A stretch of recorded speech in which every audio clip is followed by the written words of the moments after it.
UP LT grade में mains answer writing की परीक्षा स्टार्ट हो चुकी है। अप्रैल से लेकर के अगस्त तक जारी रहेगा। हमने अप्रैल के महीने में कॉमर्स और संस्कृत के एग्जाम्स देखे। अब मई में 16-17 मई को आपका home science, agriculture, physical science, English, Hindi, इसके अलावा मैथमेटिक्स का एग्जाम भी देखने को मिलेगा। फिर जून में एग्जाम है और फिर अगस्त में एग्जाम देखने को मिलेगा।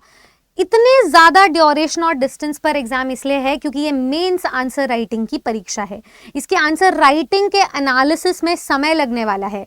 अब क्योंकि ये परीक्षा 6-7 साल बाद हो रही है, दूसरी चीज इसका पैटर्न पूरे तरीके से चेंज हो चुका है। अब ऐसे में स्टूडेंट आयोग की गणित को कैसे समझ के इस पेपर को आसान बना सकते हैं, ये वीडियो कुछ इस बारे में है। स्वागत है आप सभी का आपके अपने परिवार अलर्ट 24/7 टीचिंग एग्जाम्स पर।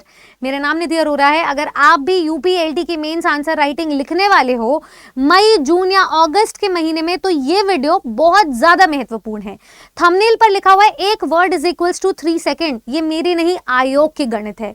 अब ये गणित क्या कहती है, आपको बिना रुके बिना सोचे कैसे पेपर को अटेम्प्ट करना है, कौन से वो हाई वॉल्यूम वर्ड्स है जिन्हें यूज करना है जिससे आंसर राइटिंग आपकी और भी ज्यादा इफेक्टिव साबित हो, और कैसे अपने सिलेक्शन को सुनिश्चित करना है। ये आखिरी पड़ाव के लिए आपको इस वीडियो को देखना पड़ेगा।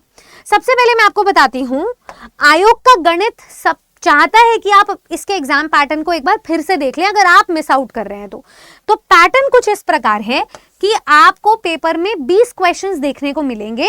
10 होंगे शॉर्ट आंसर राइटिंग क्वेश्चंस, 10 होंगे लॉन्ग आंसर राइटिंग क्वेश्चंस। जो शॉर्ट आंसर राइटिंग क्वेश्चंस होंगे उसमें 125 वर्ड लिमिट है पर क्वेश्चन, और जो 10 लॉन्ग आंसर राइटिंग क्वेश्चन होंगे उसमें 200 वर्ड लिमिट है पर क्वेश्चन। ये लिमिट 10-20 वर्ड्स एक्सीड भी कर सकती है, कम भी हो सकती है, लेकिन आपको इसी रेंज में अपने वर्ड्स को रखना है।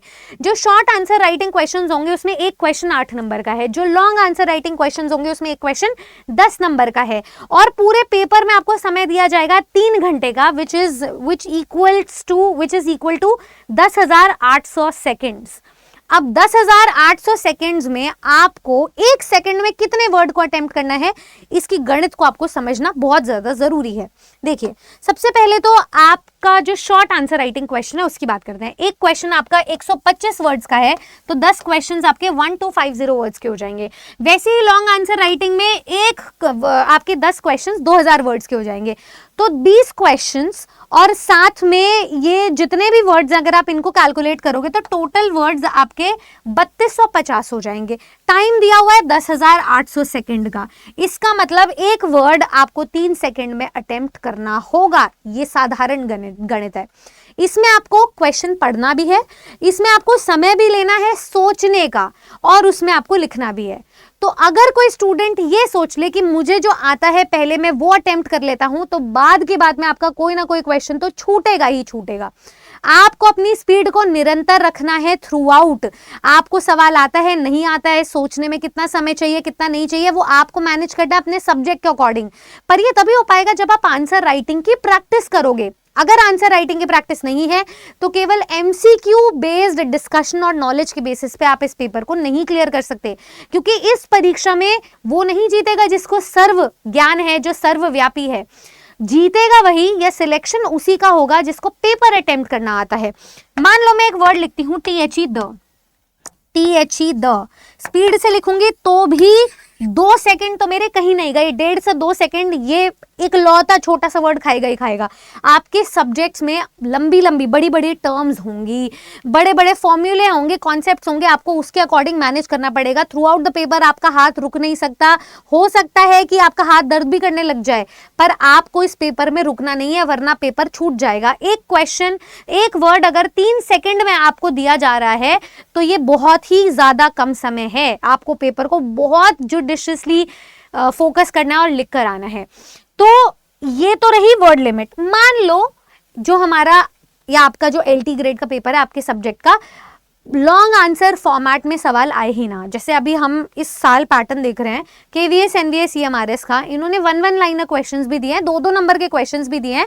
तो हर क्वेश्चन के ना सब पार्ट्स बना लिए। मान लो ऐसा पेपर आए तो जैसे LT ग्रेड में अगर दे दिया तो आप क्या करोगे, आप कहोगे मैम प्रैक्टिस तो करके गए थे लॉन्ग आंसर टाइप क्वेश्चंस की कि हमें लगा एक ही सवाल आएगा, पर वो एक एक दो दो नंबर में दे दिया जाए तब क्या करेंगे, उसके लिए भी मेरे पास सोल्यूशन आपके लिए। आप यहाँ देखें जो हमारे 8 नंबर वाले सवाल हैं उसमें 125 वर्ड्स हैं, यानी कि अगर कोई भी 8 नंबर का सवाल है उसको एक एक मार्क में डिवाइड कर लिया गया, एक मार्क के 8 सवाल दे दिए गए, तो आपकी जो वर्ड लिमिट रहेगी वो 15 वर्ड रहेगी पर क्वेश्चन। तो आपको इसी जो 8 नंबर वाले क्वेश्चन होंगे ना ऐसे ही अटेम्प्ट करना है। अगर एक एक नंबर के सवाल है तो 15 वर्ड्स वन लाइनर वाले आप लिख कर आओगे, 2 नंबर का दिया जाएगा तो 30 वर्ड्स लिख कर आओगे, ऐसे करके 15 की काउंटिंग तक आपके पहुंचेंगे। अब यहाँ पे तो दिया हुआ था 125 वर्ड्स, ये हमारे 120 वर्ड्स पूरे हो रहे हैं, तो 3 से 4 वर्ड्स इधर उधर हो सकते हैं, इसमें कोई बुराई नहीं है, ठीक है। तो ओवरऑल आपको यहाँ पे देखना है कि पर क्वेश्चन कितने मार्क्स दिए गए हैं, जो वेटेज होगी उतने ही वर्ड्स में आपको पेपर लिख कर आना है। मान लो जो हमारे लॉन्ग आंसर राइटिंग क्वेश्चंस हैं तो 10 नंबर के हैं, तो जो आपका 1 नंबर का अगर क्वेश्चन दे दिया जाए तो आपकी 20 वर्ड्स की वर्ड लिमिट रहेगी पर क्वेश्चन। तो अगर एक एक नंबर का सवाल आएगा लॉन्ग आंसर में तो आप 20 वर्ड्स तक आंसर लिख कर लाओगे, और ऐसे करके 2 नंबर का आएगा तो 40 वर्ड्स, 3 नंबर के सवाल आएंगे तो 60 वर्ड्स, ऐसे करके अगर मान लो एक एक नंबर के ऐसे 10 सवाल आ गए तो 200 वर्ड्स की वर्ड लिमिट रहेगी। 10 नंबर का एक क्वेश्चन होगा तो 200 वर्ड्स में आपको एक साथ लिखना होगा। नाउ आपको अपने सब्जेक्ट की आंसर राइटिंग को प्रैक्टिस करना है, टीचर्स के साथ लग करके आंसर राइटिंग प्रैक्टिस करो और अपने आंसर राइटिंग को पॉलिश करते रहो। जब तक आप 50 से 100 क्वेश्चंस को नहीं लिख लोगे, हर कॉन्सेप्ट को नहीं लिख लोगे, कैसे पैराफ्रेजिंग करते हैं, इंट्रोडक्शन कैसे देते हैं, बिगिनिंग क्या होती है, मिडिल में कितने पैराग्राफ्स में डिवाइड करना होता है, एग्जांपल्स कैसे देने होते हैं, कीवर्ड्स कौन कौन से हैं जो चूज करने हैं जिससे एग्जामिनर इंप्रेस हो जाए, और कंक्लूजन कैसे ड्रॉ करना है, जब तक ये नहीं सीखोगे आंसर राइटिंग पॉलिश नहीं होगा। तो आप इस वीडियो के माध्यम से अपनी आंसर राइटिंग को AI से भी चेक करवा सकते हैं। टीचर्स अभी इस समय यूपी TGT PGT की भी तैयारी करवा रहे हैं जो MCQ बेस्ड है। आपका अपनी तरफ से सेल्फ स्टडी करने का फर्ज बनता है कि आप अपनी आंसर राइटिंग को बिल्कुल फ्री ऑफ कॉस्ट चेक करें, एरर फ्री करें, सिलेक्शन को सुनिश्चित करें। उसके लिए मैं डिस्क्रिप्शन बॉक्स में हमारा AI सॉफ्टवेयर अटैच कर रही हूं। ये AI लिंक के माध्यम से आप अपने पेपर को, अपने आंसर राइटिंग को फ्री ऑफ कॉस्ट चेक करवा सकते हो, और वो आपके हैंड रिटन आंसर्स भी हो सकते हैं। तो ये लिंक को जैसे आप ओपन करोगे, अपना फोन नंबर डालना, OTP आएगा, उसे रजिस्टर करना। यहाँ पर KVS NVS UP LT के आंसर राइटिंग का फॉर्मेट है पूरा।